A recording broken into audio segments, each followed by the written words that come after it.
नमस्कार, मैं Satyendra Kumar Sharma, typing instructor, TCAB NIEPVT Dehradun से Hindi Braille shorthand dictation class में आपका स्वागत करता हूं। तो शुरू करते हैं। हिंदी डिक्टेशन भारत की विदेश नीति। गति 70 शब्द प्रति मिनट।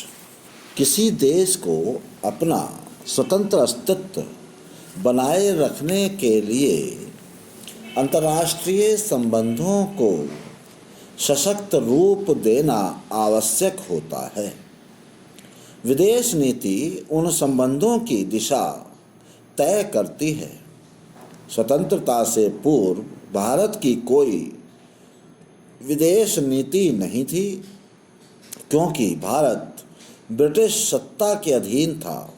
परंतु विश्व परिदृश्य पर भारत की एक सुदीर्घ परंपरा रही है। इसका सांस्कृतिक अतीत अत्यंत गौरवमय रहा है। न केवल पड़ोसी देशों के साथ, अपितु दूर दूर स्थित देशों के साथ भी भारत का सांस्कृतिक एवं व्यापारिक आदान प्रदान होता रहा है। भारत विश्व में एक विस्तृत भूभाग और विशाल जनसंख्या वाला देश है। अतः इसकी विदेश नीति का विश्व की राजनीति पर गहन प्रभाव पड़ना स्वाभाविक है।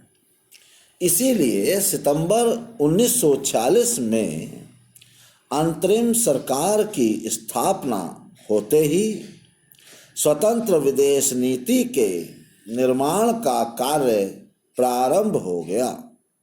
भारत की विदेश नीति की मूल बातों का समावेश हमारे संविधान के अनुच्छेद 51 में कर दिया गया है, जिसके अनुसार राज्य अंतर्राष्ट्रीय शांति और सुरक्षा को बढ़ावा देगा।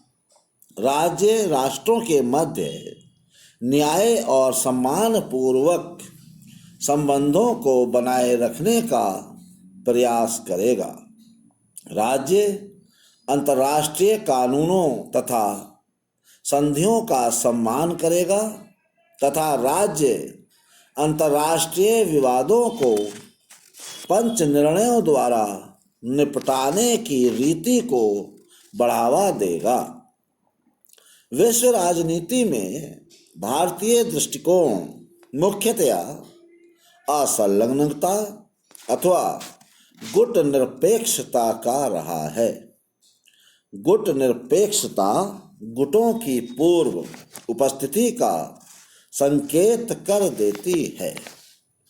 द्वितीय विश्व युद्ध के बाद भारत के स्वतंत्र होने के समय तक विश्व की राजनीति दो विरोधी गुटों में बंट चुकी थी।